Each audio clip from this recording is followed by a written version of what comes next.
Hey there, all you fans of stories, storytellers, and storytelling. This is Storytelling with Seth, and I am your host, Seth Singleton. There is an amazing feeling, so singular and unique when you discover a great story. There is a feeling that is equally singular and unique and equally wondrous when a great story discovers you. That was my experience when I was introduced to Quintin means and the story of Willie. Join me now for a great conversation with Quintin means about the journey, both physical and spiritual, of a storyteller and of his novel, Willie. This is Storytelling with Seth, episode number 80. What we're going to be talking about today. The title of the book is Willie, and it is based off of what they call the Willie Lynch letter. There's actually a book published called The Willie Lynch Letter, A Making of a Slave. And that document is very controversial. People don't believe that it's real. Some have said that a college professor actually had wrote that document and released it in the 80s. But once the 90s kicked off and the internet got booming, then it kind of went viral. And a lot of people were upset about it. And so just kind of all this controversy about the letter's authenticity came into question. But to me, it didn't matter if that letter was true or not, because I just believe that it was great social commentary.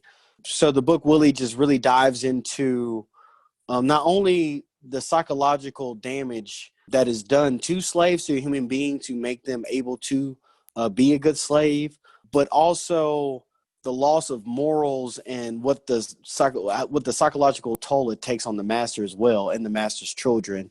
And in kind of like this, in the context of how do we rise above racism? What is racism? Why is racism? Why was it created? How does it affect us today? And how did it affect us then? And what was the reasons behind racism allowing slavery to work the way that it did in America? That's not an easy letter, subject, content to unpack. There's a lot of threads going on there and a lot of connections that they seem to, bind all of it together so completely. How did you come across this letter? What was your first introduction to the Willie Lynch letter and its impact, and then sort of like from that moment to what became the concept for the book? Where did you first discover the letter, and what can you tell us about that first interaction, or what it meant when you discovered it? So I had actually had heard about it my whole life, because it's pretty big in Black culture, but I had never read it myself. So the original title of Willie was going to be Run Boy Run, and it was going to be about two brothers, a house slave and a field slave, coming together and just kind of running slavery, run away from slavery, and kind of the story of like just life on the run for slaves. And then along my research of studying slave history, I came across the Willie Lynch letter again, and then being old enough to understand what it was saying and studying enough and having enough, knowledge outside of the letter to give me more context, that inspired me to not only change the name of the story, but to go into a lot more depth of what it meant to be locked under mind control and how to fight against mind control. And when I first read it, I was like, I don't think anyone can read that letter and not be emotional, regardless of what side of the fence you're on. I think it's very hard to read it and not be emotional, regardless if it's real or not. Because like I said, I think it's just really good social commentary. But I was just, it made perfect sense. And then when I looked out at the world around me, and I looked at how, the old treats the young, I look at human nature, and at times we are so separated from our normal human nature just by how we treat each other and, treat each other with decency and respect. Then it was like, oh, well, maybe this is not something that was just used against Black slaves. Maybe this is something that was used against all of us as a whole. Society, American society as a whole, that this can work in a, multiplicity of different ways. And that is kind of why Willie took the shape that it did. I was exposed to an excerpt of the Willie Lynch letter. And that was back when I was in college, which now seems like a lifetime ago. And I remember being just in the excerpt moved by the fact that it was a history teacher who wanted us to get a context for history. They wanted us to get Hmm. a sense.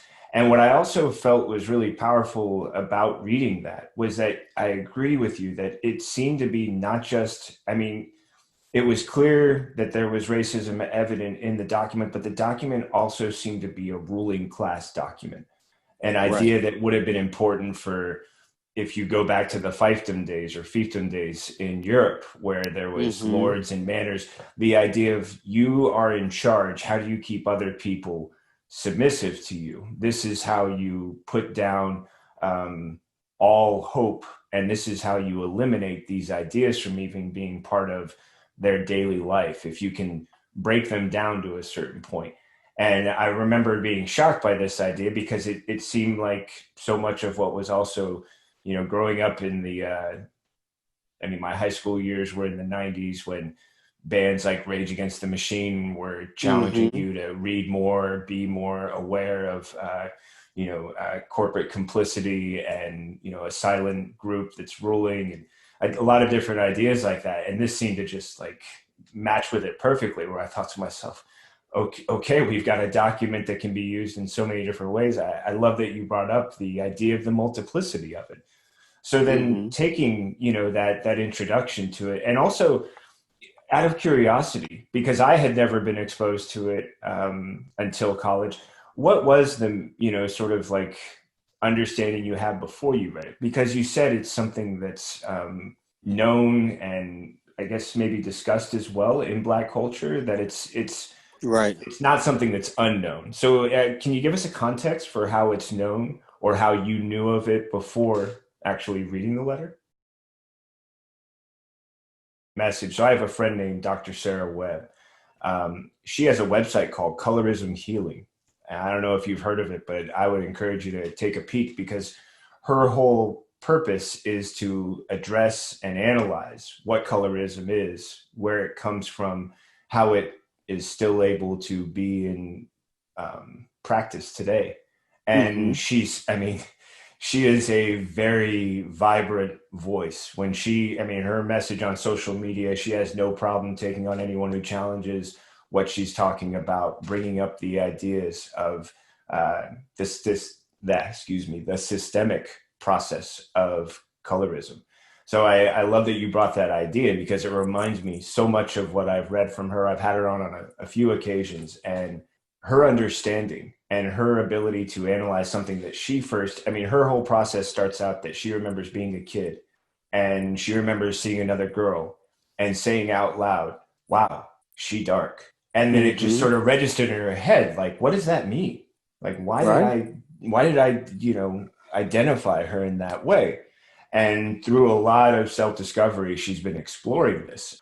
Man, it's what she's unearthed is extremely powerful, and I feel it's so important because I think it ties into a lot of what the Willie Lynch letter also touches on as well, and also how you're, able to point to a moment when you could recognize it. In high school when there was like, sure, social media tongue in cheek, but there was also like an atmosphere of it. I'm guessing that would be existing, just in the physical day to day. I This that mean, I'm very light skinned myself. I'm very very light skinned, and I got picked on all throughout childhood for being so light skinned. So I used to tell people like I was always too light to be black and too black to be white.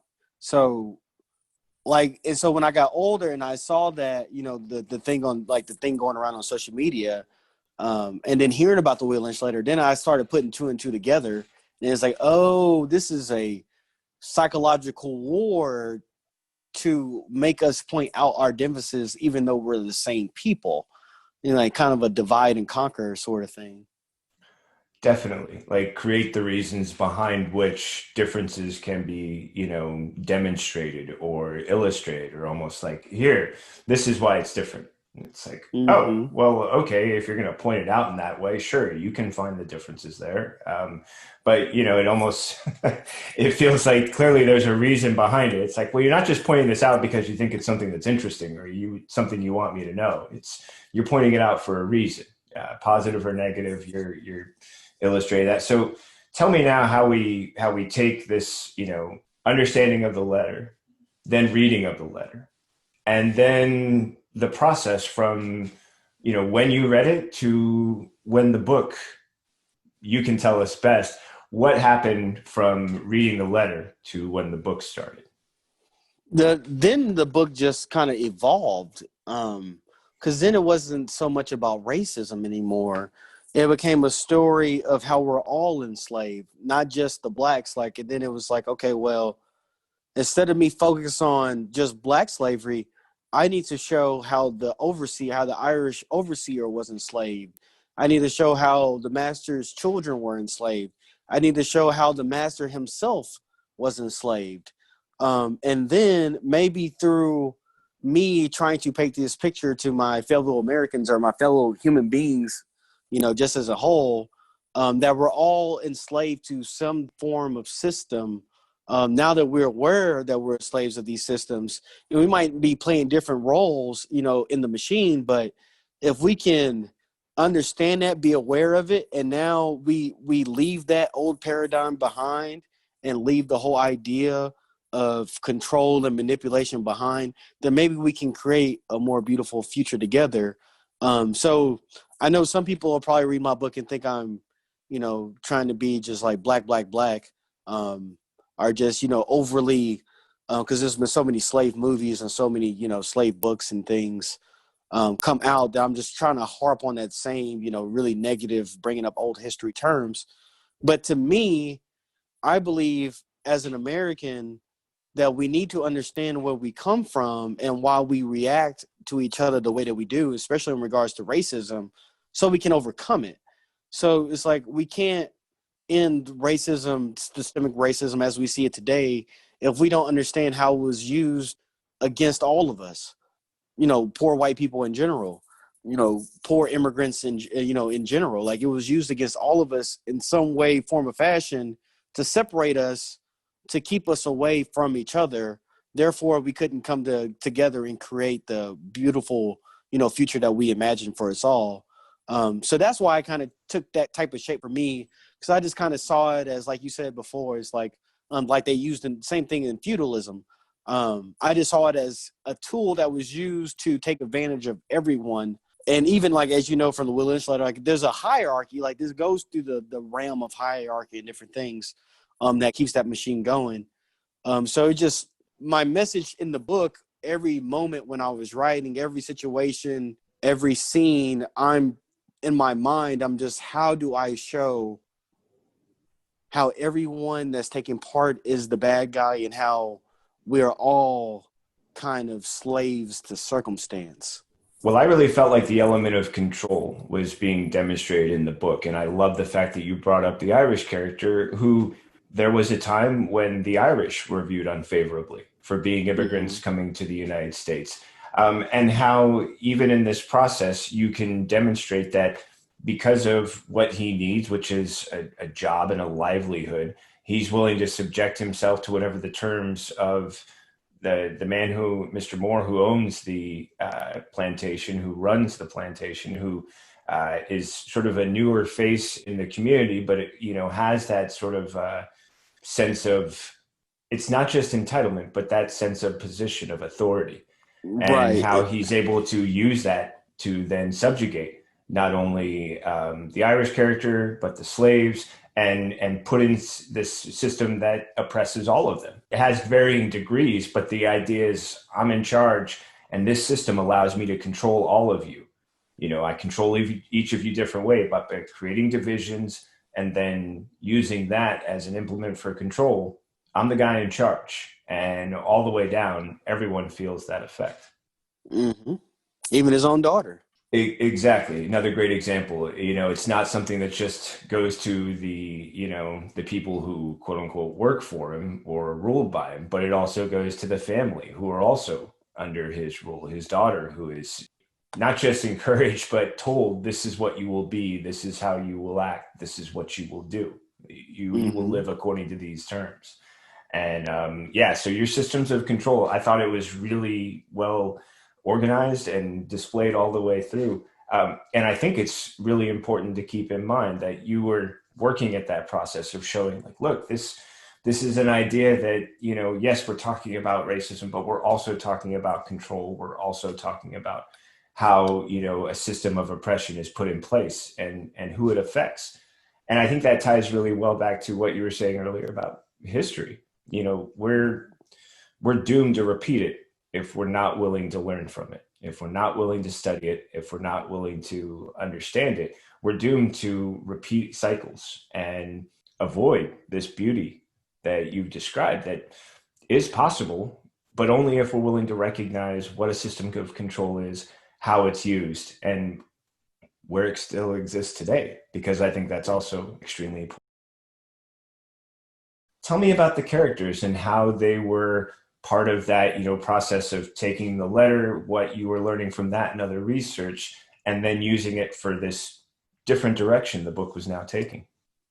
So what was cool was a lot of the characters are based off of real people, and so I've changed the names to protect those people because I just don't. I mean, obviously, I didn't live back in 1800, so I don't know how these people actually were. But it's based off of a man named Elijah Worthington and his son, who the character John is based off of was James W. Mason, who was college educated abroad, also studied at Oberlin College, was a two-time senator, was a sheriff, fought the he fought the Supreme Court over land laws when the carpetbaggers came in to take over the plantation. So to me, like developing these characters, it wasn't too hard because I had all these real people to kind of build from. Even the Irish overseer character in my own history, my family came from an Irish overseer falling in love with a slave and running away to Arkansas. So my last name is Means, but the original name was McMeans.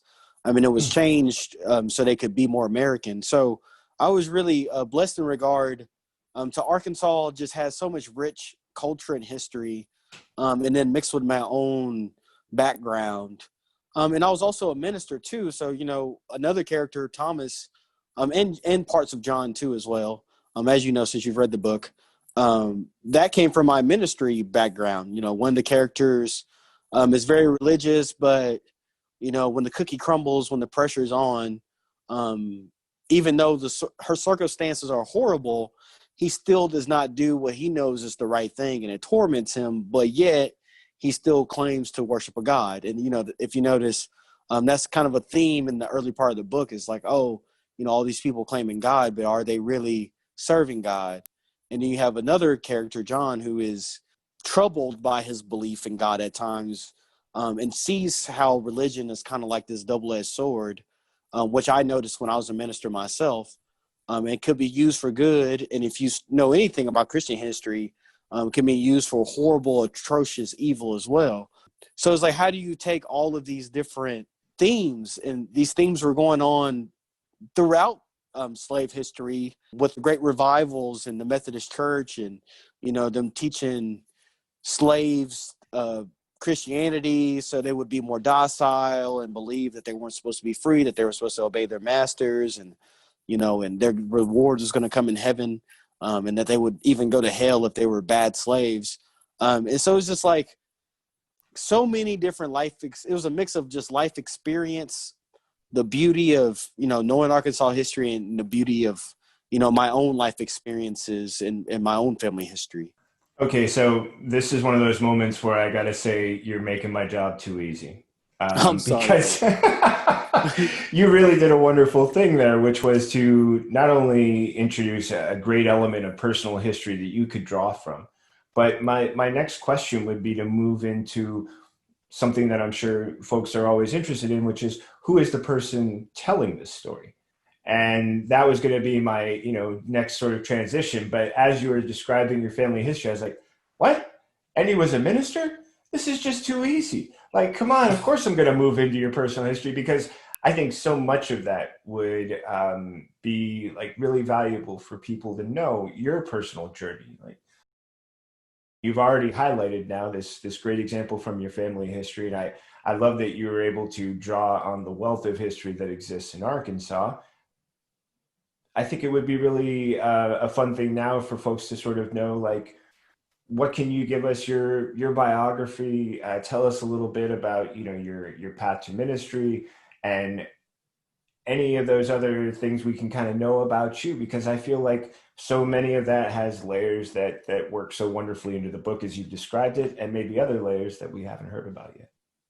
Um, yeah, born and raised in Arkansas, still live here. Still live in Arkansas. I was raised in the church. My grandmother, um, I wouldn't say my grandmother was quote unquote a religious person, but she definitely loved the church and she loved serving the church. Um, and so I was just always there. And for some reason, when I was young, I just always understood the Bible very well. And just, I was always, when I was 10 and 11, I'm in the, senior class. When I'm a senior, I'm in the adult class, type of a thing. So when I kind of came of age and had believed I had answered a lot of questions about religion, I kind of left Christianity behind and studied the Bible for myself for a few years and just really felt called, that's a term we use in the church, called to ministry. I just felt called to do it. And I did it for 2.5 years in a Methodist church, wrote my own Bible study curriculum, revived the youth ministry that was there. I was not a college student, but the church was on the college campus. And fun fact about the church, more just going into like this kind of history of that inspired the book. The church was there before the end of slavery, and it actually, the school Philander Smith College which is a historical black college in Arkansas, was built out of slaves teaching people how to read and write in the church. And then a Methodist minister, and his wife donated money and had this school kind of built out of the church. So I was a part of us sending documents to the National Archives to be protected. So that was, beautiful for me because, just another example of like me being exposed to this rich Arkansas history. And so I did that for 2.5 years and I loved doing it. But I'm not a religious person. As I've kind of stated, I'm a very spiritual person, but I'm not a religious person. And I believe just like that, my beliefs were starting to clash with the church. And it was the most natural thing that ever came to me was serving in the church, writing sermons, preaching, teaching. It just all came very natural to me. So once I left, I'm like, how can I still share my love for all these things and encourage people and move them in an emotional way, to kind of incite change, in my own world.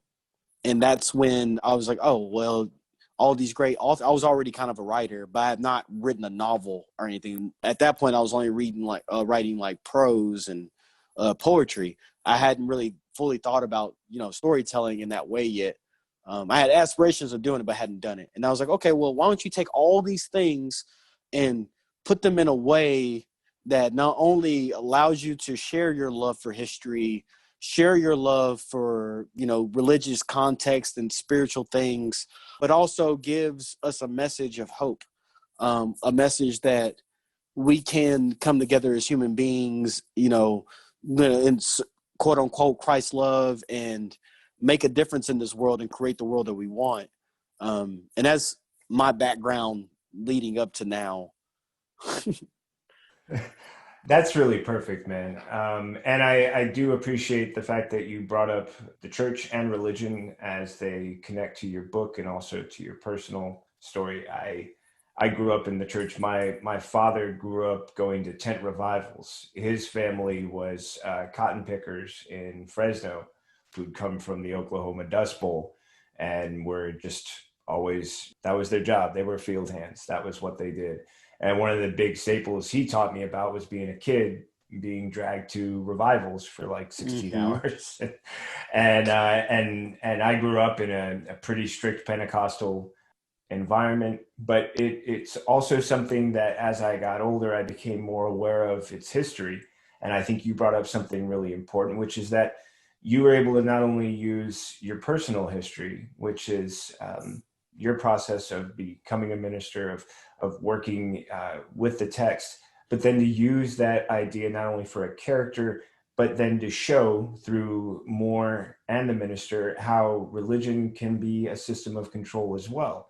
It's got a Mm-hmm. message that can be tailored, and by using specific verses, you were able to demonstrate that this was not only something that occurs in the book, but it's based on history. And then you've got this great history with the church that you were actually in.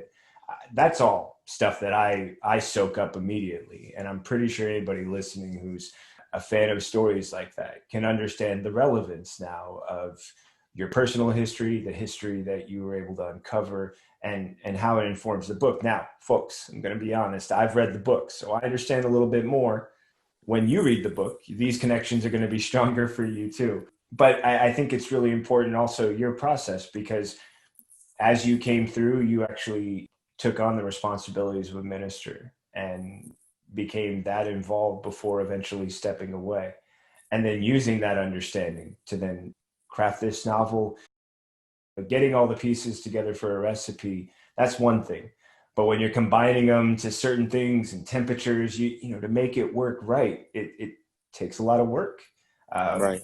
what were the hard parts in this book for you? Were there any difficulties where you found yourself going, this is emotional, this is a challenge because of the content, or this is an important message and I want to make sure I get it so right that you sweat over it until Mm-hmm. you've just worked it to until it can't be worked anymore? So what were the hard parts in this book? The writing of the book came more natural to me than I honestly expected. But I was not prepared for. I was depressed. It took me. This was a 3-year project. The first year and a half, throughout, as you know, since you read the book, throughout the part 1 and part 2, I was extremely depressed. The research I was doing, being in the mind of the characters, imagining all of that pain and suffering that went on, and the psychological, like just thinking like the master, just thinking like the abused slaves, just thinking like putting myself in that mindset, and then also living. I feel like for a year and a half, I wouldn't say I lived as a slave, but my external world obviously is the present, but in my internal world, I was living in the 1800s. So I was noticing similarities from the society back then to the society now. And then the question raises, how much has things really changed? And that really messed with me on a major scale. And of course, I live in the deep South. So I think anyone, in America that understands anything about the deep South understands exactly, where I'm coming from when I say these things. So that was it was really hard on me. I was very emotionally distressed. And I remember it was a time period, thank God for my wife and my family and friends, where I was just like depressed and trying to figure out why was I so depressed. And my friends that had read the, certain parts, because, you bounce ideas off people. They're like, well, Jay, if you pay attention to what the hell you write, I mean, I'm sorry. If you pay attention to what you're writing, you would understand why you're depressed. And the more and more I got to dealing with it, I was like, yes. And I remember when I finally got over the hump of like the last very dark thing, I just had this immediate feeling of relief. And I was just like, oh, it's like a big exhale. And I could just feel all that weight just kind of wash away. Would I do it again? Of course. I mean, I'm absolutely going to write another part. So I'm going to do it again. I think it's rewarding work. I'm in the end, and I definitely believe it's necessary. I'm just grateful that now I'm more prepared for it. So I see it coming. But yeah, it just took a deep emotional tax on me, like I said, for a full year and a half.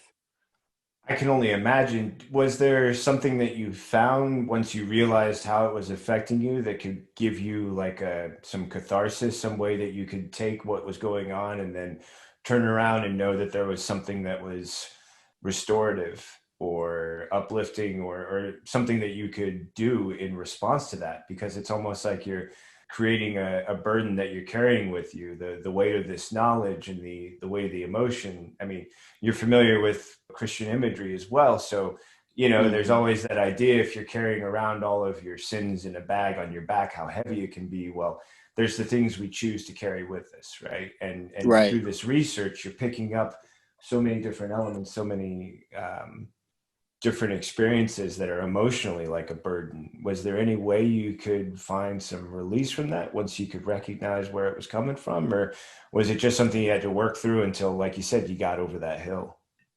I kept reminding myself that this story is also a story of redemption. And so I kept having that in the back of my mind, like, yeah, it's hard for you to write this now, but remember that you're also writing a story of redemption, but also remember why you are writing this book. You're not writing this book for people to get stuck in the evils of history. You're writing this book so we can be inspired to create a better future. And so me having that in the back of my mind, and once those hard parts were done, then it was more like, oh, okay, you know where you're doing this. It is hard, it is rough, but maybe this is what is necessary to get enough people, regardless of how people feel about it, feel about the story, if they like it, if they think it's completely horrible, if they think it's the best thing they read, they think it's the worst thing they read. I knew that they would feel something because I'm feeling something as I'm writing it. Regardless if it's for good or for evil, they're feeling something. I mean, I know my intention is for us to come together, not to separate us. So that really kind of got me over that hump. Man, that's really encouraging to hear, just because it was that sort of reminder, the reason why you're doing something. Sometimes, I mean, writing itself can be hard work, and knowing that the reason you're doing it is so you can complete the book, so you can finish telling the story. But knowing the importance behind why you're going through this, I'm also curious too. It reminds me, for a time period, I taught through a Upward Bound program. Are you familiar with Upward Bound? Yeah, I used to play Um, basketball for Upward Bound. Oh wow! Hey, I was involved with in Oakland, California. There's a Mills College, and they had an Upward Bound program, and I was one of the English instructors there. And one of the books that I was encouraged to sort of teach early on was the Frederick Douglass, The Narrative Life Mm-hmm. of a Slave. I was curious also just how you felt about writing the book. And you mentioned that there have been there is a category of books that have been written that autobiographical, that are historically based, that are research, that cover that period. You were adding to that. Was there something you knew specifically that you were adding to through your book, or that you were maybe shedding light on or introducing, or that you were aware of when you were working on it? Just the knowledge of the fact, like there are books that have told stories from this period of time, but with my book, this is something specific I'm trying to tell, either something I haven't seen or something I think bears repeating, or something else about that. Yeah, the more I paid attention to those, I felt like no one, at least I feel like most writers feel like this, like no one has quite shed light on it as everyone being enslaved. Yes, we see the moral dilemmas of in these stories of white people with morals, that want to help blacks, and they do help blacks. Are we hear about the slave rebellions and them building up enough courage to set themselves free. We hear about the runaways, but we don't hear about how white people and the black people were both enslaved psychologically. Like, yes, one wore whips and chains and was picking cotton, but the other one was poor. And as at point in times, especially when from Frederick Douglass's autobiography, he was fed better than a lot of the poor white kids that he was learning to read from. And so it's like, not only did the system help to enslave blacks, which is very external, very easy for us to notice, we're not looking at how it also put white people in a form of slavery, because there's not all the jobs that the slaves are working are the jobs that the white men should be working in and getting paid, a good wage for. The African slave shouldn't even be here. It should be the white people here working the fields for, a boss. Like, it shouldn't be all this manipulation. And then the whole pitting against blacks and whites, and how do you reconcile that? How do you bridge that gap between you're the one with the whip on my back and the white man being like, well, yeah, I have this whip and I'm whipping you, but I don't know the master. I don't know where my next meal. If I don't whip you, I can't eat. I don't feel like any story has really gone into that narrative. Like, a lot of times when we read these books, everyone's either victimized or they're the villain. We never take as I like to say, the skirt off of it or the magnifying glass and look in between the lines and to see what's really going on, not only on a black and white scale, but an economic scale and a psychological scale. And I believe, to me, whereas a lot of other slave stories could at times be divisive, and at times make people feel guilty, and hopeless, that this story instead gives you that idea of what can I do different now? Yes, this happened in the past, and yes, I can see things from this past that affect me now. So what can I do about it today? And I try to incorporate, like I said before, like just that idea of hope, that it's not, slavery is not something that's past tense, that's gone and is over with. We're still dealing with the effects. So let's take learning from the story, look at our world today, be honest with ourselves, be honest with each other, bridge that gap, and then start seeing how we can work through some of this pain and get honest with each other, so we don't have to be at each other's throats all the time. So I don't have to be afraid of a white person because he's white, and a white person doesn't have to be afraid of me because I'm black. And I just feel like that was like so important, that needed to be said, that I haven't felt like had been expelled upon enough in those movies and books. Well, I think the system of oppression, the concept of control that you're talking about is something that I felt was really clear in your book, Mm-hmm. and it was something that I felt was really valuable because it created this sense, throughout the entire story, once that was addressed, of everyone working sort of against their own desires because there's something else that's saying you're going to do what you're told, whether you want to or not. And it trickles down all the way. And yet you also give that sense of hope because after there's been this establishment of how things are and what that history has been up to a certain point, we finally get a moment of change. And you talked about how once you got over that period where you had to really dig into the deep parts, the dark parts, the hard parts, you were able to then come out on the other side of it and start talking about a different direction. Characters break away and create potentially a new life. Mm-hmm. Well, the Civil War happens next, and there's a lot of dynamics with the Civil War, especially in Arkansas. Arkansas was kind of split 50-50 between the Union and the Confederacy, and there was a lot of black regiments. There was a lot of racism inside the Army and the Union. There was a lot of just poor people wanted to protect their land that didn't want to participate at all, being abused by both the Confederates and the Union. And at times you would find poor whites and runaway slaves banding together to protect each other, because at this point they both saw that it was the machine that was the enemy and not each other. So I'm going to expound more on that and kind of like how, yeah, by circumstance we are being, thrown to rely on each other, but what is it going to take for us to actually build together? Because it's one thing for me to be with you because it's a necessity to survive. There's another thing for me to actually see you as my equal and to begin to build with you and work with you. So the second part of the next book is going to be more on that and just dealing with more of the history of the Civil War, the evils of the war, and different narratives of how people are, I forget the word when you go AWOL, deserters. Mm. And from deserters, basically being treated like slaves and on the run just as much as the slaves are that, are trying to make the best of the war, kind of taking part and kind of working on that dynamic as well. I love that idea too. What do we do and what are we willing to do if we have to work with each other? And then what Right. changes when it becomes a choice, when you're actually choosing to do that and when you're doing it for a different motivation or a different need or a different reason. Right. And that brings up something great. There's a second book because you end this book on a cliffhanger. And as I was Yes. powering along, suddenly I went, oh, wait a minute. Like we were building to, and it's a good cliffhanger, folks. I'm not going to spoil it for anybody. I'm not here to ruin things. I am here to say it's a great cliffhanger. Was there a decision made on that? Were you at a point where you were like, I need to find a breaking point because this story is actually going to move into a whole second book and start to address a lot of those ideas you were just talking about? Or was there another process? Basically, how did you decide where to stop, choosing a cliffhanger, and the fact that this was just part one of your story?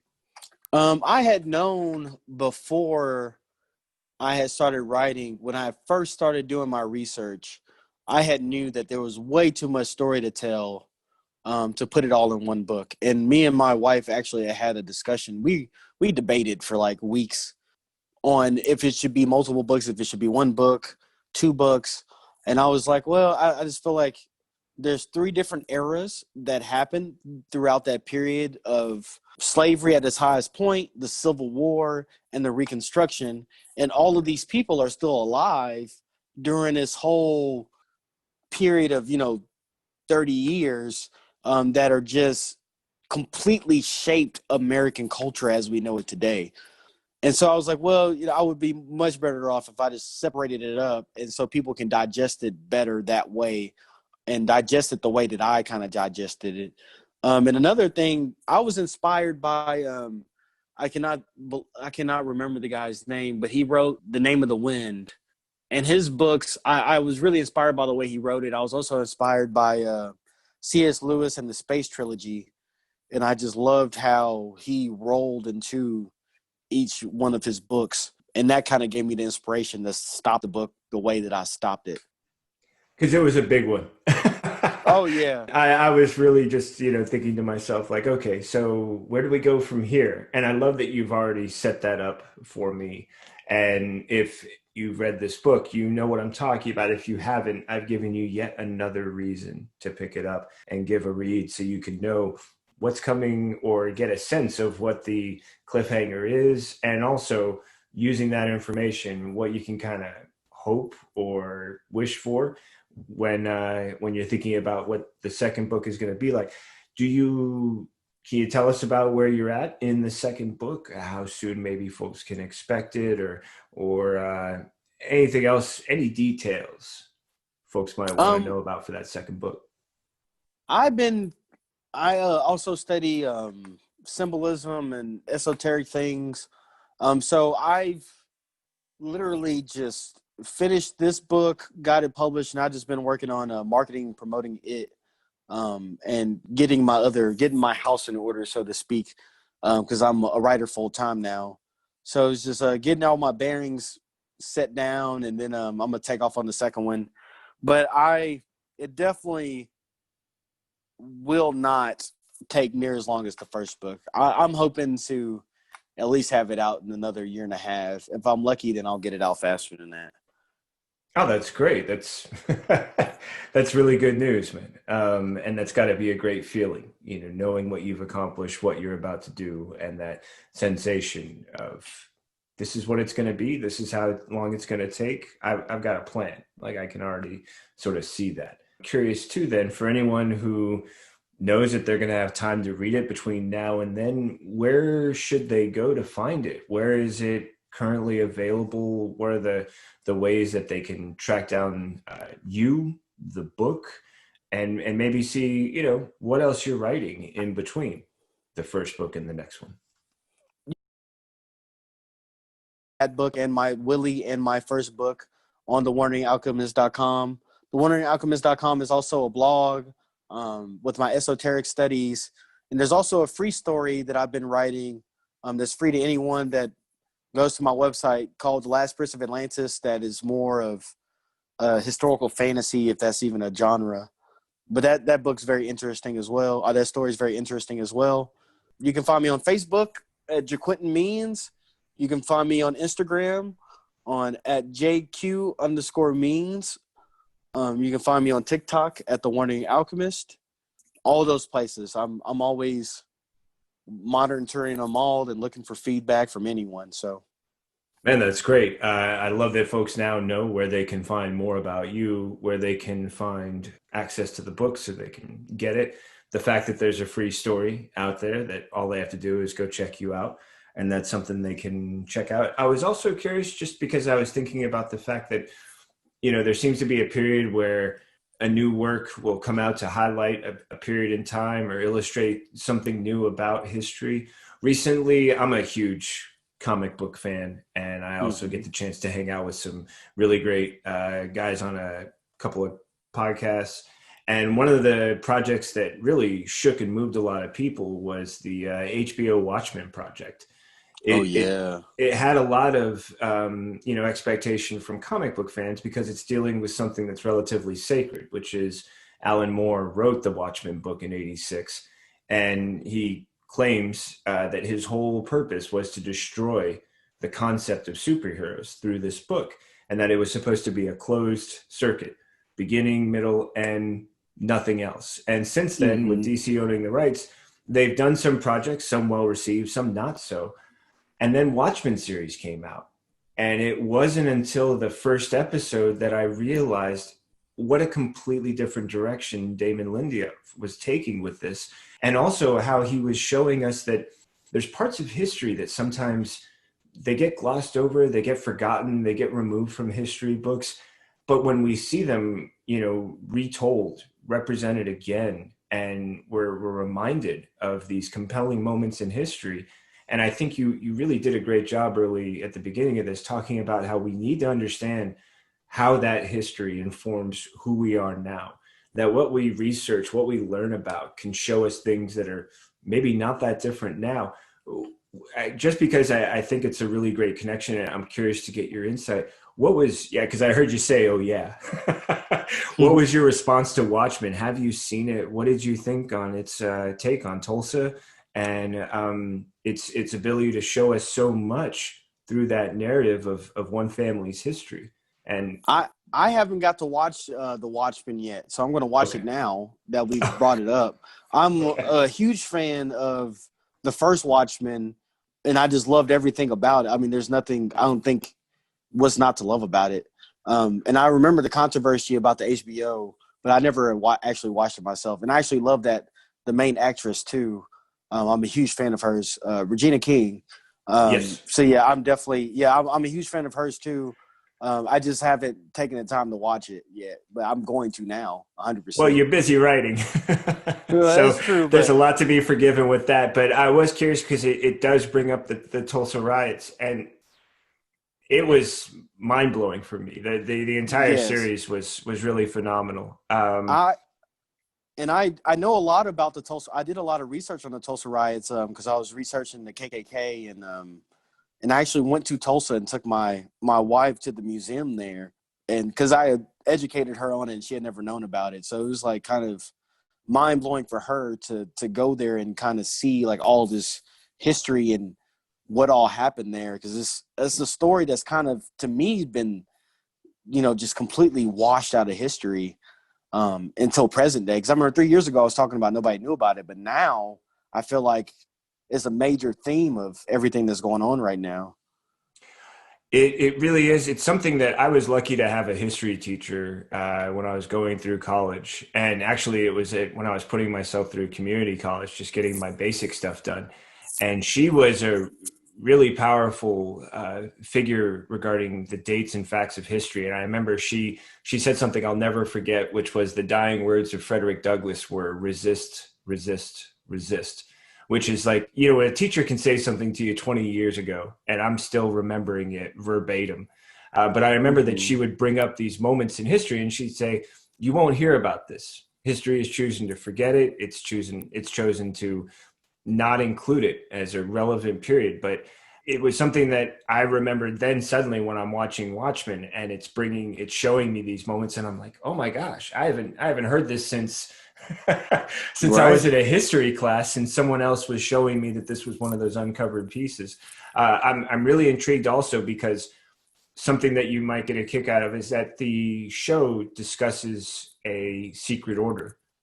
And that's something that, you're going to love it. I'll only give you one hint, and the word is Cyclops. And you'll go from there and discover more when you get a chance to see it. But it also allows me to come back to something that you hint at. And I I was lucky enough to know some people who really immerse themselves in the esoteric, Right. and they've followed some, self-published authors who have some very interesting ideas about symbols, how they have been used throughout history, how they're still being used now. And there's a couple of moments with James Moore where I feel like he's connected to something that's part of an order, that's part of a secret society. It feels like it's not so quickly turned as something like Illuminati or the Masons or other groups, and yet at the same time, it has all those elements that you would expect from a secret group. Any thoughts you'd like to share just a little bit about that element if it comes back later? That's going to be a theme constantly running in the background, 100%. Like I said, many of the characters are based off of real people, and that was the big theme that was happening here throughout that time, most definitely throughout that time. And even in the creation of America, I mean, America, most of the founding fathers were Freemason, and there's numerous secret societies. But yeah, so I wanted to add in that kind of element, and it will be forever in the background. And I kind of teased it in there to where anyone that was truly paying attention would pick up on it. And, those that weren't paying attention would just be like, it's just another part of the story. But it was definitely intentional. And it will be, as time goes on and as the story develops, it'll become more and more important getting closer to the end. But it's definitely, I guess that was kind of like a foreshadowed theme. And you can kind of pick up on it in the beginning of part 3 of the book too. It's just start to realize how much power and how well connected these people are, and kind of understand that it's not just basic human nature being put against other basic humans, is actually a method to the madness, so to speak. And so as much as we don't like the villain, or, I try not to make him so much of I try to show a human aspect of him, but as much as we don't like the owner of the plantation, James Moore, that gives him an element to let you know that even he even he is a slave to someone else and to something else, and is a part of something much bigger than any of them could ever imagine.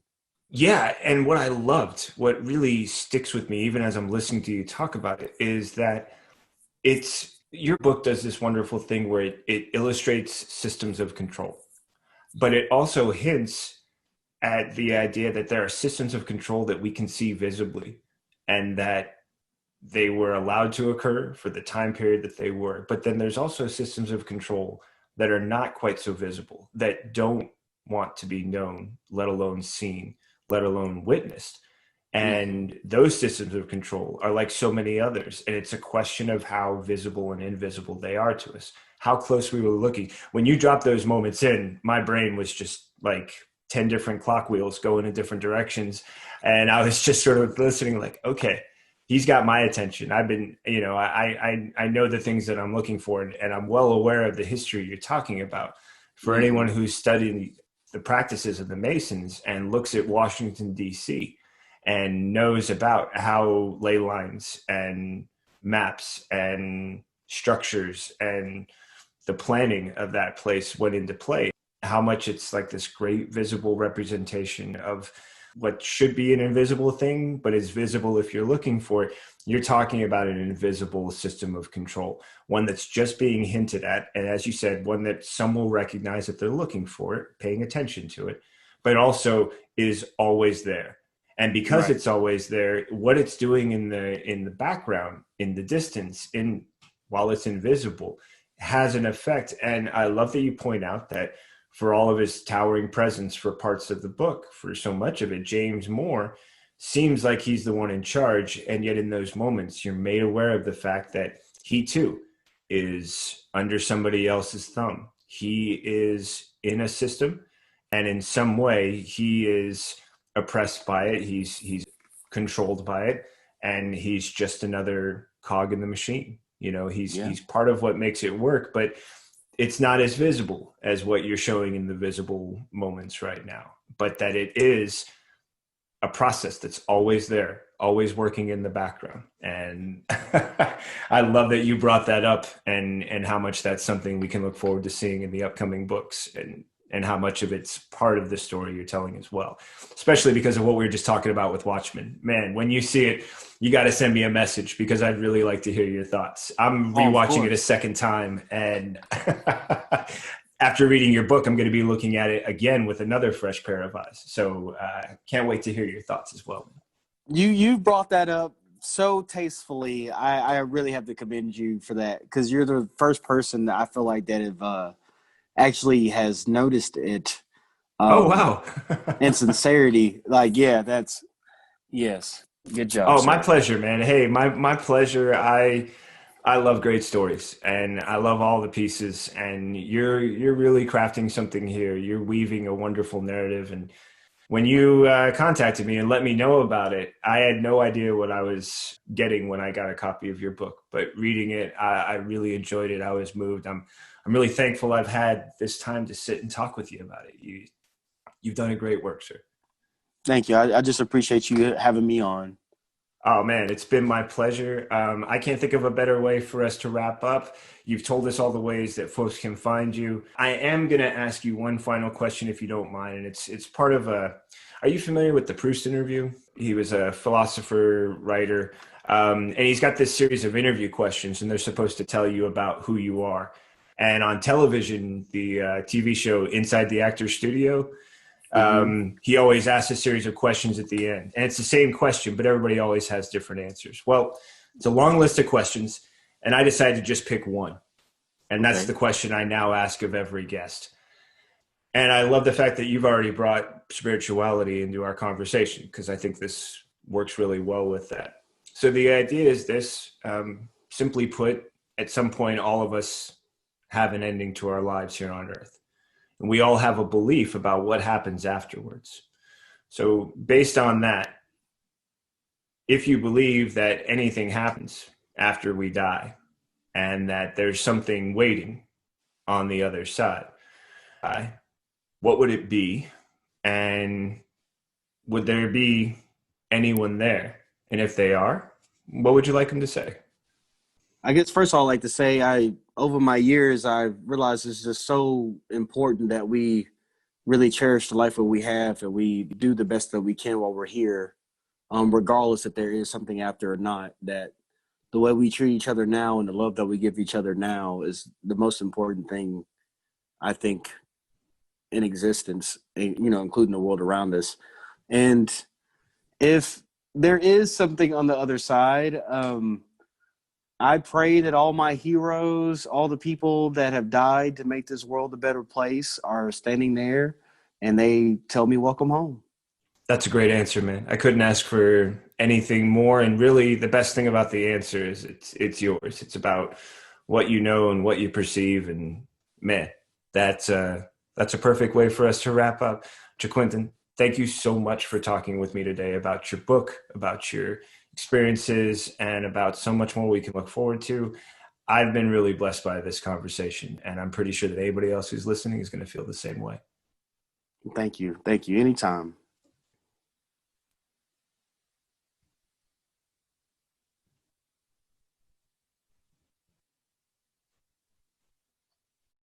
That brings us to the end of episode number 80 here on Storytelling with Seth. I'd like to thank you for joining me for this great conversation with Quintin Means. If for any reason you didn't get a chance to jot down all those ways to reach him, please look for those in the liner notes. And of course, to reach me, you can find me on Twitter as One More Singleton, Instagram as Seth the Writer, although my dogs Bruno and Fiji are much cuter, and that is their handle.